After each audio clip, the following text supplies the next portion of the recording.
Amit Shah is going to be filing his nomination papers. From earlier in the day, of course, Amit Shah was in Ahmedabad as well, and this is the second roadshow that he's holding in a day. 12 hours of Shakti Pradarshan is being carried out. It is very significant. These visuals goes to show that the bastion of the BJP, which is that of Gujarat, seems to be intact for them. If you look at the crowd, you can see the sea of saffron. Of course, Amit Shah is traveling slowly in that chariot which has been made for him, but along with him there are thousands of people who are walking along with him as well. He is, of course, arrived today in Ahmedabad. He's going to be filing the nomination papers from Gandhinagar Lok Sabha seats. He is going to be contesting from there. This is expected around 12:30 tomorrow. Let me go across to Amit, who's joining us with all the details. Amit, ये visuals क्या कहती है ahead of the polls?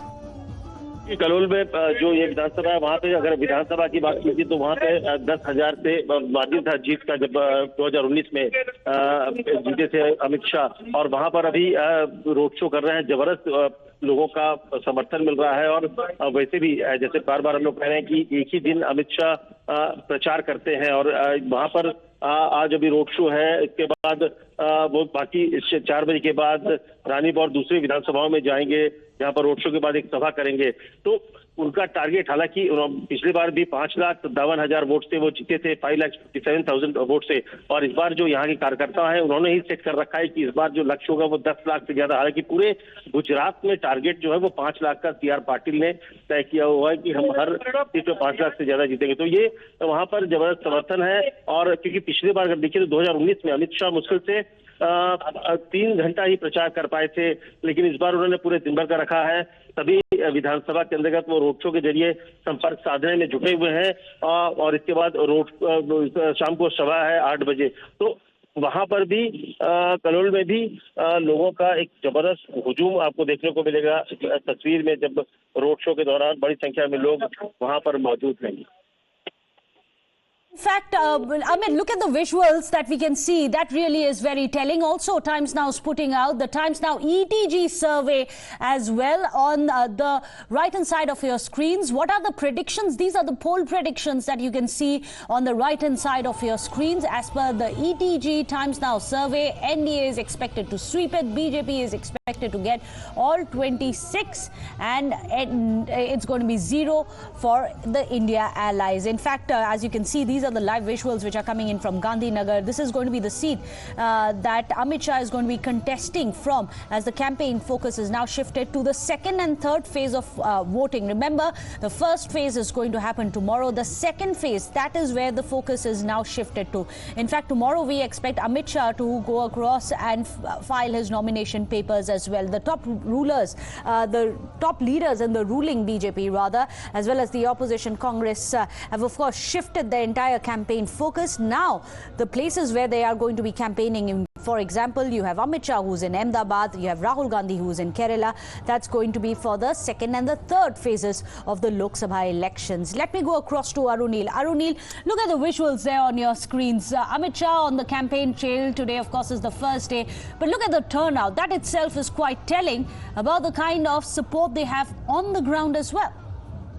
Well, certainly, yes. The BJP basically seems to be very confident that all the 26 seats in Gujarat, they will be winning. Last time also, they had achieved that. Today as well, Union Home Minister Amit Shah basically having this grand rally wherein his party leaders from the whole of Ahmedabad as well as from Gandhinagar have ensured a record turnout, the kind of support that Union Minister Amit Shah is getting in his constituency where he will be contesting from. Amit Shah is from Ahmedabad. He basically contests from the Gandhinagar constituency, which is basically the capital of Gujarat.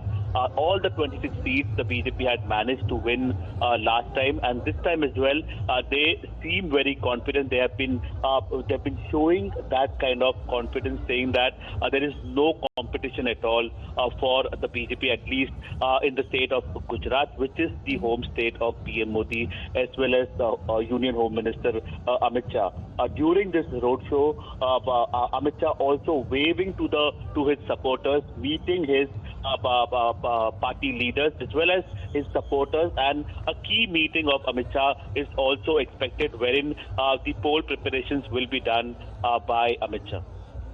Well, Arunil, let's also talk about the seat of Gandhinagar. This is very prestigious. After all, none other than L.K. Advani had once held this seat, and it is interesting to see. In fact, let me go across to Hiten, who's on the campaign track with Amit Shah as well, the Union Home Minister, the first day of his campaigning. Hiten, आपको अगर मेरी आवाज आ रही है, कांग्रेस ने feel किया है यहाँ से सोनल पटेल को to take on Amit Shah, मगर ये जो विजुअल्स आ रहे हैं हमारे पास, जहां पर there are thousands of people who are walking along with the chariot of the Union Home Minister, makes it seem that it's not going to be an easy task for Sonal Patel to challenge the Union Home Minister in its own bastion. बिल्कुल, देखिए, कहीं ना कहीं Gandhinagar Lok Sabha seat की अगर हम बात करें तो वो सीट भाजपा की एक परंपरागत सीट रही है। L.K. अडवाणी वहां से करीब 6 बार से सांसद रहे। उसके बाद गृह मंत्री अमित शाह ने पिछली बार 2019 में पहली बार गांधीनगर से कंटेस्ट किया था। हालांकि कांग्रेस के पास कोई चेहरा नहीं था, इसीलिए सोनल पटेल को पूछा गया कांग्रेस की तरफ से, शक्ति सिंह गोहिल की तरफ से। तो सोनल पटेल ने अमित शाह के खिलाफ चुनाव लड़ने के लिए हामी भर दी, इसीलिए उनको कैंडिडेट बनाया गया। लेकिन सोनल पटेल अगर उसकी बात करें तो गांधीनगर लोकसभा कॉन्स्टिट्यूंसी पर उनका उस तरीके का प्रभुत्व नहीं है जिस तरीके का प्रभुत्व गृहमंत्री अमित शाह का है।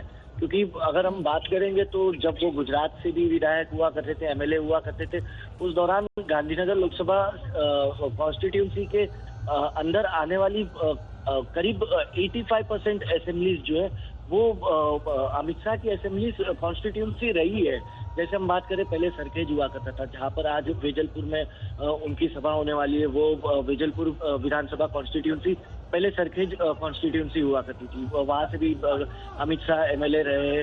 उसके पहले नारायणपुरा से रहे। घाटलोड़िया, जहाँ से मौजूदा मुख्यमंत्री भूपेंद्र पटेल है, उनके पहले आनंदीबेन पटेल थी, तो वो सीट भी गृहमंत्री अमित शाह की रह चुकी है। तो लगभग गांधीनगर लोकसभा सीट की 85% कॉन्स्टिट्यूंसी जो है वो अमित शाह बचपन से उसी कॉन्स्टिट्यूंसी में पले बड़े हैं और उनका पॉलिटिकल करियर वहीं से आगे बढ़ा है। तो एक होल्ड उनका है इस कॉन्स्टिट्यूंसी में, इसीलिए इस तरीके की भीड़ जो है हमें देखने मिल रही है। और जिस तरीके से पहली बार चुनाव लड़े तब 5.5 लाख से ज्यादा वोट से वो जीते थे, और इस बार इसीलिए उन्होंने अपने लिए खुद के लिए 10 लाख की लीड तय की है। अपने लिए खुद के लिए एक बड़ा चैलेंज उन्होंने तय किया है कि 10 लाख मिनिमम लीड जो है वो अमित शाह को गांधीनगर से चाहिए। वो खुद कैंपेनिंग करने नहीं वाले हैं, उनके लिए उनके जो खुद के कार्यकर्ता है वो अमित शाह बन के कैंपेनिंग कर रहे हैं। उसके बावजूद इस तरीके की अगर तस्वीरें सामने आ रही है तो ये दिखा रहा है कि गुजरात में जो भाजपा का जो करिश्मा है, नरेंद्र मोदी और अमित शाह का जो करिश्मा है, वो खत्म नहीं हुआ है। और वही वजह है कि इतनी कड़ी धूप में 43 डिग्री टेम्परेचर में भी बड़ी संख्या में लोग जो है वो गृहमंत्री अमित शाह के समर्थन में सड़कों पर उतरे हुए हैं। And that's a very important point. This is scorching heat of Gujarat. But despite that, look at the thousands of people who are walking along with the chariot of Union Home Minister Amit Shah. Today is the first day. Remember, he has not been campaigning in Gandhinagar, although he hails from Gandhinagar. He began his entire political career from Gandhinagar. This time around, since he is also the Union Home Minister, he has not been campaigning personally. It is the cadres, as Hiten is telling us, who've campaigned very aggressively on the ground for him. But look at the popularity he clearly enjoys even now. Hiten, आप ये बताइए, जैसे अभी ETG times now सर्वे हम अभी अपने दर्शकों को दिखा रहे हैं, उसमें बोला है कि all 26 seats will go to the BJP and vote percentage, जो वोटर शेयर प्रोजेक्शन है, that is as high as 60%. आप ये भी बता रहे हैं कि अमित शाह ने अपने लिए टारगेट एक सेट किया है, which is that of 10 lakh का victory margin. On the ground what do the numbers look like? लगता है कि वो अचीव कर लेंगे?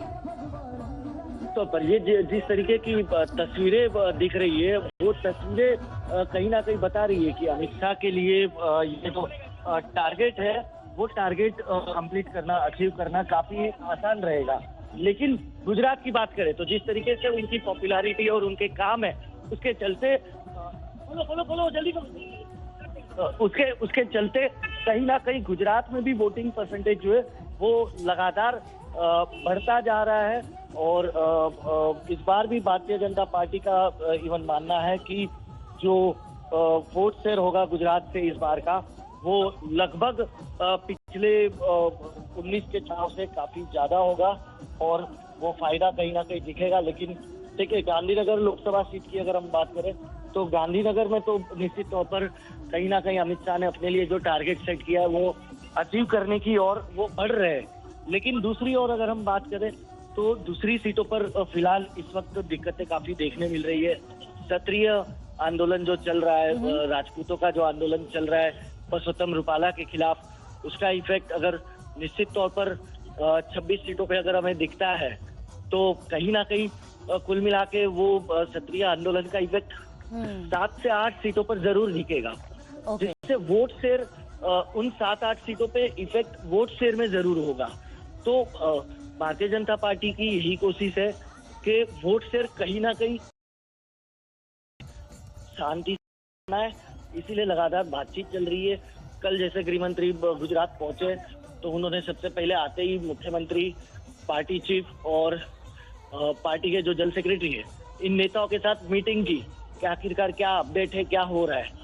और 2 दिन पहले ही मुख्यमंत्री ने क्षत्रिय समाज के लोगों से भी बैठक जो है वो की थी। उन्होंने एक मनाने की कोशिश की थी, लेकिन वो मीटिंग असफल हुई थी। अब कहीं ना कहीं अमित शाह खुद इन्वॉल्व होंगे, किस तरह से उन्हें मनाया जाएगा वो सब देखा जाएगा। हालांकि जिस तरीके से गुजरात में पहली बार बीजेपी का कैडर भी नाराज होता लगातार नजर आ रहा है। 4 से 5 सीट है ऐसी जहां पर भाजपा का कैडर जो है वो काफी हद तक नाराज हुआ है, क्योंकि जिस तरीके से कांग्रेस से या आम आदमी पार्टी से वर्कर्स को लगातार पार्टी से जोड़ा जा रहा है और उन्हें पार्टी में अलग अलग पद पर रखा जा रहा है, तो उनका खुद का कैडर भी कहीं ना कहीं नाराज है। लेकिन अमित शाह और पार्टी उन सब चीजों को इग्नोर करके वो काफी कॉन्फिडेंस नजर आ रहे हैं। वो बोल रहे कि हमारा दैट्स वेरी इंटरेस्टिंग हितेन, आपने बहुत अच्छे तरीके से आपने समझाया what really is at stake.